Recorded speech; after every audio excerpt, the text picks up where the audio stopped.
被一双手推入深海后，我整整沉睡了5年。醒来时，我却发现自己依旧19岁，但这世界彻底疯了。我那个懦弱老爸苏振邦变成了吃人不吐骨头的嗜血资本家，而我那2个本该打工的哥哥，大哥苏景琛成了手捏满城黑料的律政活阎王，二哥苏景尧成了称霸黑市的地下暴君。为了找我的尸体，这3个男人硬生生把自己逼成了只手遮天的疯批大佬。可当活生生的我顶着19岁的脸活着出现时，他们却齐刷刷跪在地上，抱着我的腿哭成了200斤的傻狗。3个在外面杀伐果断大佬，此刻在客厅里哭声震天。我揉了揉被震得发麻的耳朵，有点无奈。这一家子的泪腺是不是太发达了点？我抽了一张纸巾，弯下腰，轻轻擦掉二哥脸上的眼泪，看着这3个为了我彻底改变人生的男人，问出了我最困惑的问题：5年前的游艇上，我为什么会掉进海里？此话一出，客厅里震天的哭声戛然而止，像被一双无形的大手猛地掐断。二哥苏景尧僵在原地，他手里还死死捏着我塞给他的纸巾。大哥苏景琛的眼中闪过一丝骇人的戾气。老爸干咳了一声，强行扯出一个比哭还难看的笑：傻丫头，你喝多了，甲板太滑，你不小心掉下去了。骗鬼呢，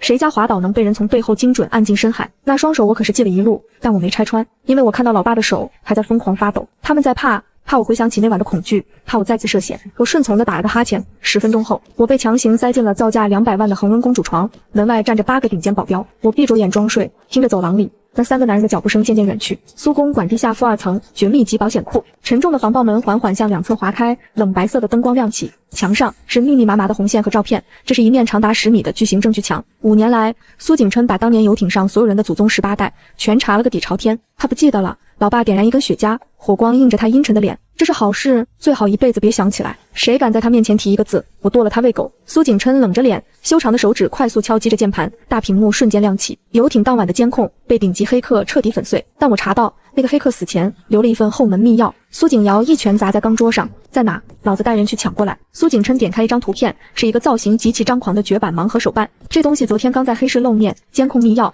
就藏在手办底座的微标芯片里。苏景琛眼神冷如刀锋，明晚的地下拍卖会，只要拿下它，就能看到当晚的完整录像。老爸狠狠抽了一口烟，吐出浓重的烟圈。掉10个亿的现金，买不下来就强攻。苏家的3位活阎王为了我准备再次出动。就在这时，密室的最高级红色警报突然疯狂闪烁，管家连滚带爬的从电梯里扑了出来。老头白着脸，连西装外套都跑乱了。老爷，大少爷，他扶着门框，上气不接下气，声音都在发抖。怎么回事？老爸厉声呵斥。管家咽了一大口唾沫。陆家那位爷把我们在公海包下的3艘重型打捞船全给炸沉了。公海，海浪像发疯的巨兽，疯狂拍打着重型游艇。陆直那张俊美到近乎妖异的脸此时冷得像冰，他右手死死攥着一枚旧珍珠发夹，珍珠的涂层早就被海水泡烂了。那是5年前苏诺诺坠海时扯落的。这5年，陆直攥着这枚发夹，硬生生在华尔街杀出了一条血路，成了整个私募圈闻风丧胆的暴君。苏家的船找了半个月，捞上来什么了？只有一堆烂海带。陆直眼底瞬间爬满猩红的血丝，连根头发都捞不到，留着船有什么用？给我继续炸，把这片海给我掀过来。他像个彻头彻尾的疯子。就在这时，顶尖特助陈明连滚带爬的冲上甲板，手里的平板疯狂闪烁着红光。陆爷，出事了！陈明咽了口唾沫，声音都在发抖。3分钟前，苏家的暗网系统突然有了动作，他们撤销了。撤销了什么？陆直不耐烦地打断。撤销了整整悬挂5年的寻找苏小姐的天价悬赏令。陈明闭着眼大喊出声，轰隆，一道惊雷在海面上骤然炸响。陆直手背的青筋猛地暴起，他缓缓转过头，死死盯着陈明手里的平板。下一刻，他抬头看向京海市的方向，眼神像极了一头闻到血腥味的饿狼。他回来了。第2天下午，京海市顶级高奢商场，苏家暗潮汹涌，我一概不知。我站在法国顶奢品牌 V 家的 VIP 室里，享受回到现代社会的繁荣。出门前，二哥非要带200个保镖清场，被我用半个苹果砸回了车里，但他还是派了4个肌肉大汉伪装成保洁在门口拖地，那锃亮的光头隔着玻璃都反光，真丢人。我来这里是为了找一件衣服。5年前坠海那晚，我穿的是 V 家当季的星空高定。我隐约记得，我曾在礼服暗袋里塞过一张带有游艇门禁密码的房卡，哪怕衣服丢了，我也要买回当年的复刻版，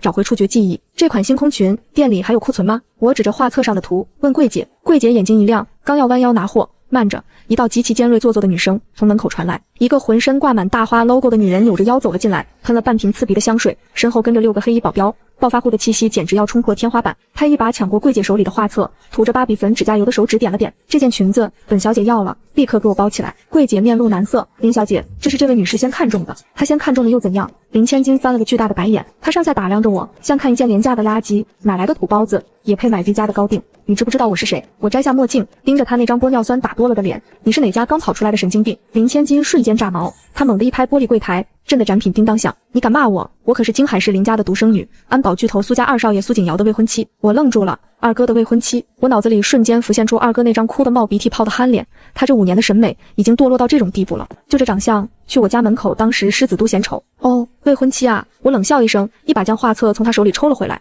衣服不让，有病去治。林千金气得脸都歪了，从小到大还没人敢这么撅他的面子，更何况是仗着苏家未婚妻的头衔。他后退一步，直接指着我的鼻子，尖声尖气的怒吼：给我打！哪来的土鳖，给我把他身上的衣服直接扒下来！话音刚落，他身后的6个壮汉保镖瞬间像恶狗一样朝我扑了过来。6个200斤的壮汉保镖带着破风声朝我扑来，那架势仿佛能1秒把我撕碎。我往后退了半步，眼神冷了下来，一个像一座山一样的男人死死挡在我身前。苏景尧，全国连锁特种安保集团的老板，退役特种兵。他刚才在楼下车里看到对讲机红灯亮起的瞬间，连电梯都没坐，直接硬生生从安全通道一层层踹门上来的。他穿着一件被汗水湿透的黑色背心，根本没看面前的保镖，而是像个做错事的大狗一样猛地转身，满脸煞气瞬间融化。他哆嗦着手，把我从头到脚检查了一遍。诺诺，伤着没？碰哪了？那嗓门抖得像个筛子，连我眼角的一丝灰尘他都心疼的眼圈发红。我没事，二哥。我拍了拍他硬邦邦的手臂，旁边早就吓得瘫软在地的林千金听见这2个字，眼珠子都快瞪出来了。他那张玻尿酸过度的脸煞白如纸。苏二少，林千金颤抖着声音，满眼不可置信。苏景尧这才像闻到了臭虫一样，缓慢地转过头，看他的眼神比看地上的死狗还要冰冷。林千金仿佛抓住了救命稻草，他跌跌撞撞地爬起来，指着我的鼻子尖声控诉：苏二少，你误会了，是这个土包子先招惹我的，我可是你的未婚妻啊！他急得快哭了，你看看他把我气的，你为了一个外人打我的保镖，未婚妻。苏景尧冷笑了一声，像看一个绝世智障。他掏出一份被揉得皱巴巴的文件，啪的一声直接甩在林千金那张假脸上。睁开你的狗眼看清楚。文件散落，上面赫然印着4个黑体大字：退婚协议。林千金看着地上的退婚协议，整个人如遭雷击。退婚。他声音猛地拔高，极其刺耳。不可能，我爸说了，这门亲事是苏董亲自点的头，你们苏家5年前出事，还需要我们林家的港口线索。他疯狂摇头，仿佛这样就能否认现实。你不能退，你凭什么退？苏景尧的忍耐到了极限，他一步迈上前，像座铁塔般压迫在林千金面前。5年前，为了找他，他指着我，我捏着鼻子忍了你们林家这条吸血蚂蟥。现在，苏景尧眼底是嗜血的残暴，他回来了。他一字一顿，每个字都像砸在林千金的神经上。你算个什么东西？林千金脸色惨白，双腿发软。苏景尧按下耳麦，声音冷酷到了极点。通知大哥，3分钟内，我要林家在京海市的所有股票跌停；30分钟内，查封林家所有资产。轻描淡写的一句话，直接判了林家死刑。林千金终于绷不住了，他双膝一软，扑通一声跪在地上。苏二少，我错了，我真的错了。他像条狗一样去扯苏景尧的裤脚，苏景尧一脚将他踢开，嫌恶地皱了皱眉。他转过头，脸上的残暴瞬间消失，又变回了那只摇尾巴的大狗。他甚至拉过我的手，小心翼翼地吹了吹。诺诺，打不打？他指着地上痛哭流涕的林千金，二哥嫌他皮糙肉厚，怕脏了你的手，但我戴了手套。说着，他真从兜里掏出一双战术手套递给我。我扑哧一声笑了，我没接手套，直接走上前，站在抖得像筛子一样的林千金面前。你刚才说谁是土鳖？我是土鳖。苏小姐，我错了，我有眼不识泰山。他疯狂磕头，我抬起手，啪，极其清脆的一个耳光，快准狠！林千金的半张脸瞬间肿得像猪头，这5年来积压的海水般的憋屈终于散了一点。就在这时，极度隐秘的角落，对面300米外的商业大厦，37层，一个穿着纯黑风衣的男人静静立在落地窗前，他手里举着一架军用级高倍望远镜，镜筒的十字准星死死锁定在 VIP 室里，锁定在那个刚才扇人耳光的少女身上。咔嗒，男人手里极其昂贵的金属打火机被他生生捏变了形，望远镜放下，露出一双布满可怖红血丝，犹如风狼般的眼眸，正是连夜从公海杀回来的陆直。他死死盯着对面的商场，冷厉到极点的声音在空旷的房间里回荡。通知下去，封锁整条商业街，一直有翅膀的苍蝇都不准飞出去。我要亲自去接我的小月亮回家。顶级商务套房内，死一般寂静。特助陈明满头大汗地冲进来，陆爷晚了一步。苏老二极其警觉，直接带人砸了地下金库的墙，从运钞通道撤了。陈明连大气都不敢喘，陆直站在落地窗前，背影僵硬得像一块千万年的寒冰。他转过身，陈明颤抖着双手将一台防爆平板递了过去，只抓拍到一张照片，屏幕上是一个略显模糊的侧背影，少女正扬起手狠狠扇向对面的人，那是极其嚣张的弧度。陆直手里正端着半杯罗曼尼康帝，目光触及屏幕的瞬间，他的手指猛地收紧，死死卡住玻璃杯壁。5年来被强行压抑在深渊里的疯狂，在这一刻轰然绝地。他连眼皮都没眨一下，只是一瞬不瞬地盯着屏幕上的女孩，仿佛要把那单薄的背影死死刻进视网膜里，指腹贪婪的颤抖地摩挲着屏幕。是他，我的诺诺。他的声音哑得像吞了满嘴的玻璃茶，带着极度的哽咽与偏执。他抬起头，那双眼睛里没有理智，只有毁天灭地的占有欲，像一头饿了5年终于闻到肉味的嗜血疯狼。他迈开长腿下达命令，调集所有车队，给我把苏家庄园围死。一只苍蝇都不准飞出去。苏公馆，二哥脸色铁青，反手将纯钢的防盗门死死锁死。我趴在床上一头雾水，老苏家又欠谁高利贷了？下一秒，楼下传来极其刺耳的轮胎摩擦声，不是1辆，是整整50辆，50辆纯黑的防弹迈巴赫，像黑色的钢铁洪流，硬生生撞开了苏家的雕花铁门，将占地1000亩的庄园围得水泄不通。刺眼的远光灯齐刷刷亮起，将苏家的大厅照得惨白一片。车门推开，几百个穿着黑风衣的华尔街职业保镖死死堵住了所有的窗户和出口。大雨中，陆直推开保镖撑起的黑伞，单枪匹马，踩着一地的雨水和泥泞，一步一步走进了苏家大厅。他没带武器，但他的气场压得大厅里的空气都快凝固了，真像个从地狱爬上来索命的修罗。通往2楼的旋转楼梯口站着3座无法逾越的高山。大哥苏景琛摘下了金丝眼镜，慢条斯理地解开西装扣子，挽起了纯白的衬衫袖子，那是他准备亲自动手打人的前兆。二哥苏景尧最直接，他大喇喇地站在最前面，目光死死锁定在陆直的脸上。3巨头如临大敌，杀气腾腾。大厅里除了雨声，只有死一般的寂静。苏家不留客，滚出去！老爸停止了转动核桃，声音比外面的冰雨还要冷。陆直停下脚步，他缓缓抬起头，他死死盯着2楼那扇紧闭的房门。那是我的房间，交出来！陆直开口了，声音极其沙哑，带着歇斯底里的疯癫。我知道他回来了。大厅里的火药味一触即发，老爸苏振邦坐在太师椅上，连眼皮都没抬，他手里的2颗铁核桃捏得嘎吱作响。陆家小子，发疯去别处，我苏家没你要的人。大哥苏景琛慢条斯理地挽着袖口，陆总，私闯民宅是重罪，我的律师团能让你在里面蹲到死。我躲在2楼的实木门背后，透过宽大的门缝，死死盯着楼下。大雨磅礴，那个满身煞气的男人就站在大厅中央。我咽了口唾沫，这真是我认识的那个陆直。5年前，他还是个连踩死只蜗牛都要内疚半天的温柔学长啊。他以前最爱穿白衬衫，笑起来眼睛像弯弯的月牙。现在呢，依旧爱穿白衬衫，却像个刚从地狱里爬出来的杀人魔。我蹲得太久，腿有点麻，我想换个姿势，手肘却碰到了门后一个半人高的青花瓷花瓶。那是二哥昨天刚买回来的清代古董，圆滚滚的，底盘极不稳，咣当，花瓶直挺挺地砸在红木地板上，砰，极其清脆的碎裂声在死寂的大厅里无异于引爆了一颗地雷。苏家父兄3人的脸色难看，陆直猛地抬起头，他那双眼睛穿透大厅的奢华吊灯，死死锁定了2楼那扇门。陆直动了，像一头被彻底激怒的风暴，3步并作2步，疯了一样冲上楼梯，拦住他。老爸暴喝出声，苏家保镖瞬间围上前，陆直连头都没回，他一脚踹飞了扑上来的保镖。没有任何人能拦住一个彻头彻尾的疯子。他冲到了我的门前，那扇纯钢加固的防盗门锁得死死的，陆直连犹豫都没有，他后退半步，猛地抬起长腿，砰一声震耳欲聋的巨响，连墙壁上的壁纸都震落了一块，门锁硬生生被他踹到变形崩裂，大门轰然向内撞开，带起一阵冰冷的穿堂风，大步跨了进来。我缩在门后的角落里，手里还傻乎乎地捏着一块碎瓷片。他停住了，像被按下的暂停键，他死死盯着我的脸，那张停留在19岁没有被岁月留下任何痕迹的脸。他紧紧攥着拳头，扑通，极其沉闷的一声跪地声。刚才单挑苏家3巨头的修罗，双膝狠狠砸在坚硬的木地板上，重重地跪在了我面前。实木地板被他的膝盖砸出沉闷的顿响，我吓得连手里的碎瓷片都掉在了地上。陆直像个溺水的人，猛地扑过来，一头扎进我怀里，粗壮的手臂死死勒住我的腰，力气大的几乎要把我揉碎进他的骨血里。那是极度恐惧失去的力道，诺诺，声音嘶哑的像破布。冰冷的雨水混着滚烫的液体，瞬间打湿了我的棉质睡衣。他在哭，那个传闻中杀人不眨眼的华尔街暴君，正像个丢了全世界的小孩一样，抖得停不下来。放开他，你个小畜生！门外传来老爸暴跳如雷的怒吼。苏家3巨头带着几十个保镖，如狼似虎地冲进房间。他们看不得宝贝妹妹被一头疯狼这么死死圈着。就在他们即将扑上来的瞬间，陆直猛地抬起头，谁敢抢他？今天这屋里只能活一个。语气平静的令人毛骨悚然，那是真真切切的玩命。几十个保镖瞬间僵住，谁也不敢上前一步，空气冷到了冰点。我低下头，陆直正仰着那张极其俊美却布满阴鸷的脸看着我，眼眶猩红，长睫毛上还挂着不知是雨水还是泪水的水珠。诺诺，他的声音里透着极其病态的委屈，像一只被遗弃的流浪狗。这5年我天天在想怎么炸了这片海，你还要躲我吗？这是病得不轻。我叹了口气，伸手，冰凉的手指轻轻附在他被雨水浇透的黑发上，揉了揉，就像5年前我安慰他数学考试不及格时一样。我不躲你，就这么一句话，极其轻微的触碰，刚才还像只疯狗一样要拉着全世界陪葬的陆直瞬间安静了。他那双猩红的眼睛猛地亮了一下，他极其乖顺地把头蹭向我的掌心，像在确认我的温度。20分钟后，苏公馆负2层绝密监控室，气氛极其诡异。苏家父兄3人坐在长桌左边，个个脸色铁青。陆直坐在长桌右边，右手已经被包扎好，他连看都不看那3个想杀他的人，只是极其专注地盯着我，连我喝水都要亲自倒。我敲了敲桌子，打破僵局。监控密钥，我需要5年前那晚的真相。我看向二哥，二哥刚想说话，陆直突然发出一声极轻的冷笑。他从黑色风衣的内衬里掏出一个极其精致的绝版盲盒手办底座，直接推到桌子中央。不用抢了，我10分钟前刚把那黑市掀了。大哥苏景琛的瞳孔猛地一缩，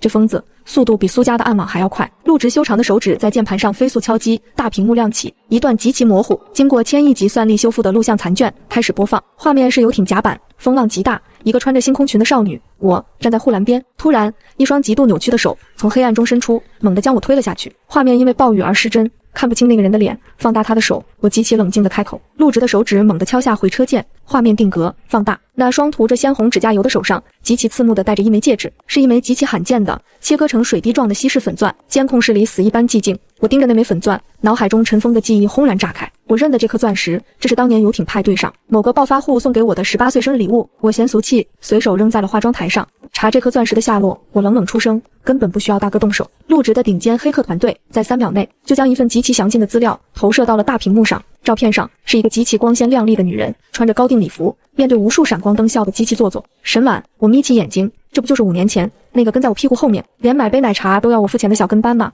陆直的声音极冷，像裹着冰茶。苏小姐出事后，沈婉突然拿着一批极其惊艳的珠宝设计稿，成立了个人品牌。5年内，她不仅成为了京海市第1名媛，还通过频繁变卖那枚粉钻的碎钻，跻身上流社会。大哥苏景琛推了推金丝眼镜，那批设计稿是你19岁时的手稿。他把一沓泛黄的草图扔在桌上，证据确凿。屏幕上正播放着沈婉昨天接受顶级财经专访的画面，她穿着一件极其眼熟的星空裙，对着镜头笑得温婉可人。我的设计灵感源于大海，每当看到波涛，我就会涌现出无限的创作激情。我看着她那张极度虚伪的脸，手指轻轻叩击着桌面。源于大海，我极其轻蔑地冷笑了一声。既然他这么喜欢海，那我就亲自送他回海里。第二天晚上，京海市顶级半山酒店，沈婉为了庆祝自己的珠宝品牌上市，举办了一场极其奢华的慈善晚宴，半个京海市的权贵都到了。因为沈婉放出风声，今天华尔街那个活阎王陆直也会赏脸出席。酒店顶楼的 VIP 化妆间，我坐在一面巨大的落地镜前，诺诺防弹衣穿紧点，老爸在旁边急得团团转，实在不行，我让风头部直接去楼下把酒店买下来，断他的电。爸，二哥，我极其无奈地按住他们，我是去砸场子的，不是去参加特种兵选拔的。大厅内衣香鬓影，沈婉极其享受着周围名媛们的疯狂吹捧。婉婉，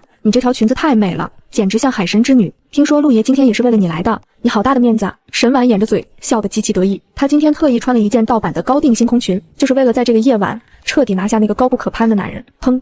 极其沉闷的一声巨响，晚宴大厅2扇极其厚重的鎏金大门被华尔街的黑衣保镖粗暴推开，全场瞬间死寂，所有人的呼吸都停滞了。陆直穿着一身极黑的意式西装，踩着极其冷硬的步伐走了进来。他那张极其俊美的脸上没有一丝表情，气场压得全场人连头都不敢抬。沈婉的眼睛瞬间亮得发烫，她极其做作地端起一杯香槟，踩着12厘米的高跟鞋，扭着腰朝着那个权势滔天的男人走去。陆爷，他极其娇滴滴地喊了一声，那声音甜得发腻，准备极其自然地装作脚崴往他怀里倒去。沈婉扭着水蛇腰，香气扑鼻，他脚下一软，极其精准地朝着陆直的胸口栽过去。哎呀！他娇呼一声，手里那杯猩红的香槟眼看就要洒在陆直的西装上，全场名媛极度的眼红。陆直停下脚步，他那双极冷的黑眸连一丝温度都没有。陆直嫌恶的皱眉，他甚至拿出一块纯白方巾擦了擦鞋尖，仿佛碰到了什么极度恶心的垃圾。沈婉疼得眼泪狂飙，他精心维持的名媛面具裂开了一条缝。陆爷，您怎么？就在这时，嘎吱，晚宴大厅的鎏金双开大门再次被人从外面推开，一束极亮的追光灯瞬间打在门后。我踩着那双银色碎钻高跟鞋，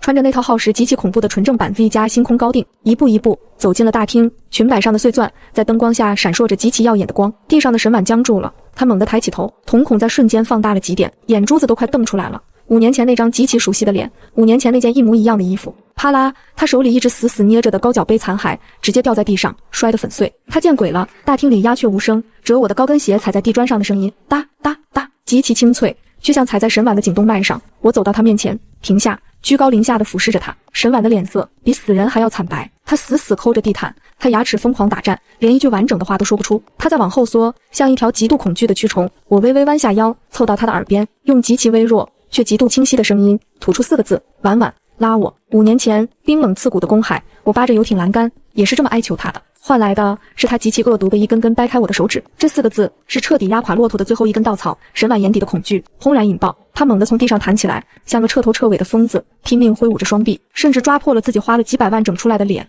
鬼，你是鬼！他极其凄厉地尖叫着，声音刺破了整个大厅。别过来，你别找我！周围的名媛和财阀们全都吓得连连后退，看疯子一样看着他。沈婉已经彻底失去了理智，他退到香槟塔边缘，退无可退。他指着我，歇斯底里的嘶吼：你明明已经被推下去了，那天海那么深，连尸体都找不到，你怎么可能还活着？话音刚落，哗啦，极其巨大的玻璃碎裂声他撞翻了身后2米高的香槟塔，几百个玻璃杯夹杂着酒液疯狂砸在他身上，但大厅里死一般的寂静。所有人都听清了他刚才喊出的话。极度的死寂中，一阵极其沉稳的皮鞋脚步声从大厅侧门传来。大哥苏景琛穿着极其考究的灰色西装，鼻梁上架着金丝眼镜，手里提着一个纯黑的公文包。他看都没看地上的沈婉，直接走到晚宴的控制台前，拔出 U 盘，极其利落地插进电脑。刺啦！巨大的投影屏幕上，沈婉那张虚伪的公关照消失了，取而代之的是极其清晰的19岁苏诺诺的珠宝设计手稿，右下角还有公证处的权威时间戳，接着是极其高清的游艇监控截图，那只推人下海的手和那枚极其罕见的粉钻戒指，铁证如山。大厅瞬间炸开了锅。天哪！京海第1名媛是个小偷，不仅偷图还杀人，闪光灯疯狂闪烁，记者们连命都不要了，死命往前挤。苏景琛推了推眼镜，镜片后是极度冷血的杀意。他从公文包里抽出一份极其厚重的文件，啪的一声甩在沈婉那张惨白的脸上。红圈律所最高级别联合指控，沈婉女士，你涉嫌故意杀人、侵犯商业秘密、巨额诈骗，我的团队会让你把牢底坐穿，你的品牌今晚就会破产清算。极其残酷的宣判，连一丝喘息的机会都不给。沈婉趴在满地碎玻璃里，他死死抓着那份律师函，把纸张捏得粉碎。他的遮羞布被彻底撕烂，但反派绝不会轻易送死。他猛地抬起头，满脸都是疯狂的怨毒。他极其狰狞地大笑起来。苏家，你们以为自己天下无敌了吗？你们动不了我。他指着头顶的天花板，当年游艇上，厉家少爷就在旁边看着，是他要你们苏家绝后的，有厉家保我，你们谁敢动我？厉家，京海市真正的老牌财阀巨鳄。沈婉喊出这个名字的瞬间，大厅里那些看戏的权贵纷纷变了脸色，谁也不敢惹厉家。沈婉看着众人的反应，极其猖狂地笑出了声。厉少就在楼上的总统套房，他一句话就能让你们全家死在京海，是吗？一道极其冰冷沙哑的声音从旁边传来。陆直极其缓慢地转动着右手的尾戒，他走到沈婉面前，那张俊美如修罗的脸上浮现出一抹极其残忍的冷笑。他抬起手打了一个极其清脆的响指，啪！大厅侧门被一脚踹开，2个极其魁梧的保镖将厉少丢在了沈婉的脚边。沈婉的笑声戛然而止，他像被掐住了脖子的公鸡。厉少，他声音抖得像风中的落叶。陆直极其优雅地迈开长腿走上前，极其名贵的皮鞋直接踩在了厉家少爷的脸上，厉少连挣扎的力气都没有了。陆直居高临下的看着沈婉，眼底是极度疯魔的暴虐。你刚才说谁保你？他极其轻蔑的一开脚，他泥菩萨过江罢了。沈婉的心理防线在这一刻彻底粉碎，连求饶的力气都没了。几十个全副武装的保镖冲进大厅，直接用极其粗暴的动作将沈婉铐了起来，拖出大厅。这辈子他都别想再看到外面的太阳。大厅被彻底清场。陆直踩着厉少，脚下再次用力，骨裂声极其刺耳。说，陆直的声音像裹着冰刃。5年前到底是谁的主意？厉少怕极了，陆直是个真敢在这大庭广众之下才死他的疯子。别杀我！我说！厉少极其凄厉的嚎叫着，疯狂吐出真相。是我爸，是厉家家主。苏振邦那时候刚拿下新能源的专利，我爸想吞并苏家。他说苏家唯一的软肋就是那个19岁的丫头，只要她死，苏振邦就会疯，苏家就会垮，全盘托出。反派的自私在生死关头暴露无遗。我站在旁边，极其冷漠地听着。原来我的命在那些老资本眼里不过是吞并财报上的一组数据。同一时间，京海市最顶端的半山别墅墙上的巨大液晶屏里正在极其隐秘地播放着晚宴大厅的监控画面。他亲眼看着自己的儿子像狗一样趴在陆直脚下招供。厉家家主狠狠吸了一口雪茄，极其平静地吐出一口浓烟。他甚至没有为儿子的惨状皱一下眉头，他按下面前的通讯器，声音极其沙哑，极其阴冷。苏家羽翼丰满，现在动不了那3个老东西了。通知1号死士营，在高架桥上设伏，去把那个丫头再给我杀一次。京海市跨海高架桥，暴雨倾盆，黑色的迈巴赫在积水中疾驰。我坐在后排，刚脱下那件繁重的星空高定，换了件卫衣，手里端着陆直强行塞给我的保温杯，里面是热牛奶。陆直留在酒店处理那个半死不活的厉少。大哥要去律所盖破产清算的公章，车里只有2个苏家的顶尖保镖。嗡！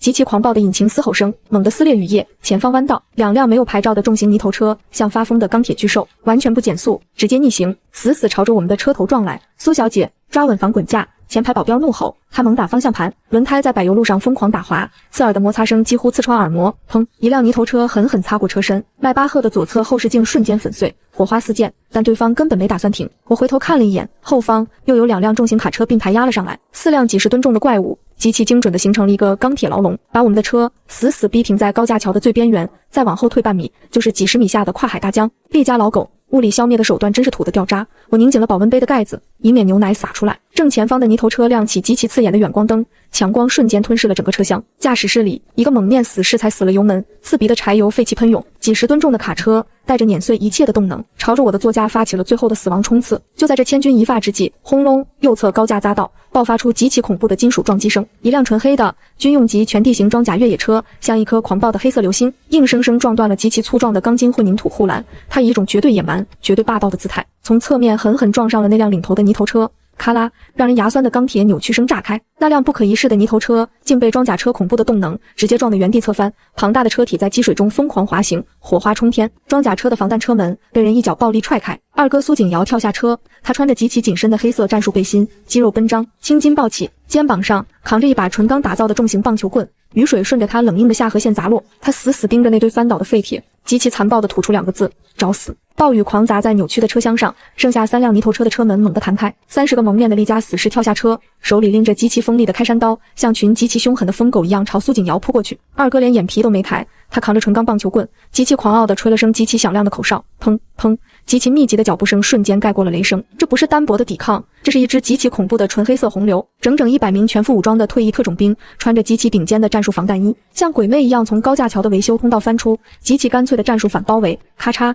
极其残暴的骨裂声在雨夜炸响，特种兵们直接空手夺白刃、锁喉、膝撞、过肩摔，一气呵成，没有任何多余的废话和多余的动作。不到1分钟，那30个极其嚣张的亡命之徒全被制服，哀嚎声极其凄厉。我坐在迈巴赫的防弹后座，极其镇定地喝着保温杯里的热牛奶，连一根头发丝都没乱。二哥单手揪住死士头目的衣领，像拖一条极其恶心的死狗一样，把头目直接拖到我的车窗前。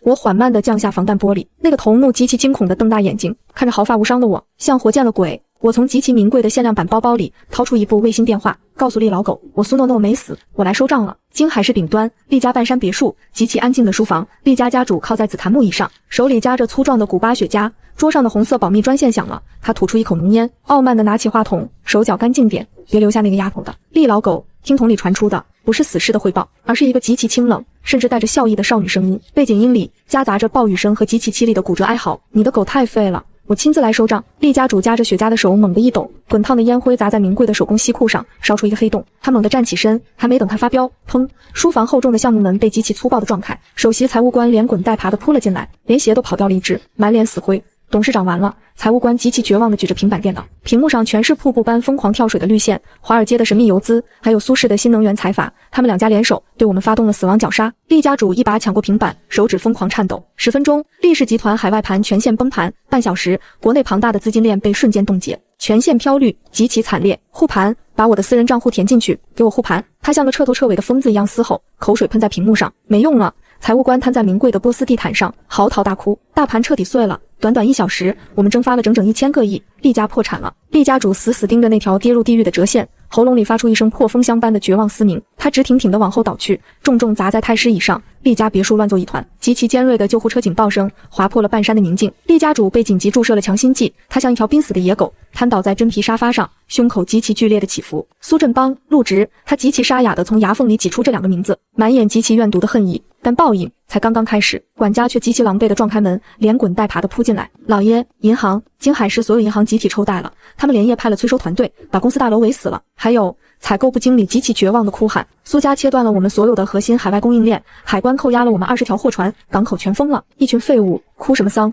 他推开医生，极其艰难地站起身。100年老牌财阀在绝对的资本和武力面前，像一张极其脆弱的纸，被撕得粉碎。厉家大厦将倾，破产清算只是时间问题。他死死盯着墙上极其名贵的油画，眼里闪过一丝极其狠辣的决绝。只要我不死，厉家就还有翻盘的机会。他极其粗暴地推开油画，输入极其复杂的虹膜和指纹密码，里面是一沓极其厚重的黑色牛皮纸袋，装满了厉氏集团最核心的专利技术。去西郊废弃码头，我的私人直升机停在那里，立刻起飞，逃往海外。此时，京海市上空10几架极其隐秘的无人机死死地锁定着半山别墅的每一个出口，狂风撕扯着无星的夜空，直升机螺旋桨疯狂轰鸣，气流掀翻了生锈的铁桶。厉家主死抓着登机扶手，半个身子已经探进机舱，想走。陆直发出一声冷笑，他拇指按下黑色遥控器，嗡，刺耳尖笑瞬间划破夜空。300架黑色重型无人机如地狱涌出的红眼蜂群，遮天蔽日般封锁空域，成群结队逼近螺旋桨，机腹探出冰冷的金属管，无数红外线光点亮起，交织成一张死亡之网，死死锁定直升机的油箱。降落，快降落！厉家主面部肌肉抽搐，他冲着驾驶员疯狂嘶吼，驾驶员双手死死抱住头，直升机引擎骤然熄火，沉重机身瞬间失去平衡，如同废铁般向下坠落。砰的一声巨响，机腹重重砸在废弃码头，地面均裂出网状裂纹，扬起漫天刺鼻的灰尘。陆直迈步跟在我身侧，我们一步步逼近直升机。变形的机舱门被人踹开，厉家主狼狈地跌出机舱，他在粗糙沙石地上翻滚，西装被割出无数道口子，泥水沾满他稀疏的头发。他趴在地大口喘着粗气，猛地抬起头，正好对上我冰冷的视线。他浑身猛地打了个寒战，瞳孔以肉眼可见般收缩，他喉结艰难地上下滑动。码头四周的高压探照灯在同一秒钟全部点亮，刺眼的白光如同白昼。他呼吸瞬间彻底停滞，豆大的冷汗滑落鼻尖，重重地砸在泥地里。他绝望地闭上双眼，双手颤抖着，缓缓举过头顶。厉家主双膝砸在泥地上，我居高临下地俯视他，犹如看一只濒死爬虫。录音在哪？我声音没有一丝温度。厉家主猛地一哆嗦，眼神疯狂向两边闪躲，额头冷汗连成线往下滴。什么录音？他咬紧牙关，死不承认。我听不懂你在说什么。陆直冷着脸跨前一步，抬起穿着军靴的右脚，狠狠踹在厉家主膝弯处。厉家主五官剧烈扭曲，凄厉的哀嚎划破夜空，剧痛摧毁了他的理智。他痛得眼泪鼻涕横流，防线彻底崩溃，左手颤抖摸向西装内衬，哆嗦着掏出微型 U 盘，黑色 U 盘沾满泥水。陆直一把夺过那个 U 盘，转身插进便携播放器，电流脉的刺耳杂音响起。紧接着，码头的4个高音喇叭里传出厉家主阴冷的声音：制造意外沉船，把苏家人丢海里喂鱼，必须斩草除根。清晰录音在夜风中回荡，如同一道道催命符。他脸色瞬间惨白如纸，最后一点力气被抽干，他无力地瘫软在烂泥里，伪装被彻底撕碎。冰冷的录音一遍遍循环，厉家主猛地直起上半身，他像疯狗一样趴在地上，冲着我疯狂地磕头：诺诺，我错了。我有钱，我有很多钱。他双手并用向我爬来，厉家所有股份都给你，买我这条狗命。暗处传来沉稳的脚步声，大哥苏景琛大步走来，他穿着挺刮的黑西装，手里拎着黑色密码皮箱。他走到厉家主面前站定，居高临下看着这个仇人。大哥按下皮箱卡扣，拉链一把扯开，他单手拎起皮箱底部，猛地倒转整个箱体，数百份绝密文件倾泻，劈头盖脸砸在他脸上，纸张边缘划破他脸颊。行贿、洗钱、跨国走私。大哥声音透着刺骨寒意，宛如地狱判官的宣判：你的钱留着买纸钱吧。他颤抖着抓起一张纸，目光触及上面银行流水和盖着公章的铁证。他眼珠绝望地向上翻白，喉咙里发出咯咯的怪响，仿佛被人死死掐住脖颈。不，这不可能！仅存的侥幸被彻底碾碎，彻底瘫软成一滩烂泥。全副武装的保镖飞奔下车，将他一左一右架起，像拖死狗一样粗暴拖走。等待他的将是无期徒刑。大哥转过身看向我，平日里冷峻的双眼此刻泛着微微的红血丝。我仰起头看着夜空，看着远去呼啸的警车，长长吐出一口压抑浊气。血债今夜终于血偿，夜风吹散了腥冷的血气。我推开苏家大宅的红木门，沉重脚步声在身后响起。陆直大步跨进奢华客厅，他伸手探进西装内侧，抽出一叠全黑色的银行卡，连同一堆加盖公章的房产，粗暴地扬散在半空中，纸张摩擦发出沙沙声响，纷纷扬扬砸落地毯。陆直仰起头，死死盯着我，他喉结快速地滑动2下，从胸腔逼出沙哑的声音：厉家全部股权让杜叔，加上我名下所有资产。他猛地攥住我的裙角，指骨因为极度用力而泛白，他像一条护食的恶犬，却露出最脆弱的肚皮，连同这条命全给你，诺诺，嫁给我。他死死咬住后槽牙，眼底翻涌着骇人的偏执。苏景琛冷着脸走下楼梯，真皮拖鞋踩得极重，他死死盯着跪着的陆直，额角青筋突突的直跳，冷厉目光如刀般刮过，想娶我妹妹。陆直额头冷汗刷地冒了出来，但他依然死死跪在原地，膝盖仿佛钉死在地砖上，甚至连晃都没晃一下。大哥冷哼一声，收回手，甩出一份厚厚的文件，啪地拍在茶几玻璃上，净身出户赘婿协议。大哥眼神淬着冰渣，签了它，人你带走。陆直连条款都没看一眼，一把抓过桌上的钢笔，笔尖狠狠划破了纸张，龙飞凤舞地签下名字，冲着我咧开嘴傻笑起来。我心脏猛地一阵抽痛，眼泪瞬间砸落手背，我大步跨过满地文件，猛地扑进陆直的怀里，双手死死抱住他的脖子。陆直滚烫的双臂收紧，将我用力勒进胸膛里。大哥站在半米开外，脸部肌肉疯狂地抽搐，后槽牙咬得咯吱作响。3个月后，临海大教堂，沉重的橡木门被缓缓推开，阳光刺痛了我的双眼，脚下是铺满红玫瑰的纯白地毯。大哥死死攥着我的右手，他掌心全是黏腻的冷汗，他眼眶红得像要滴出血，每走一步都咬紧了牙关。陆直站在圣坛的正前方，黑色高定燕尾服笔挺如刀，他视线死死锁住我的脸，瞳孔里只倒映着我的影子。陆直一把攥住我的右手，掌心温度烫得无比惊人，他从丝绒盒里捏出钻戒，那颗极其罕见的鸽血粉钻在阳光下折射出刺目光芒，钻戒一点点推入无名指，严丝合缝地卡在指根处，5年的厄运在这一刻粉碎。深夜，苏家顶层主卧，房门被一脚重重地踹上，他双手铁钳般掐住我侧腰，肌肉猛地发力上提，将我整个人腾空抱了起来。我双脚瞬间被迫悬空，只能死死攀住他的肩膀，心跳如擂鼓般砸向胸腔。他低头亲吻我的耳垂，声音沙哑得不像话：欠了5年的名分，今晚连本带利还我。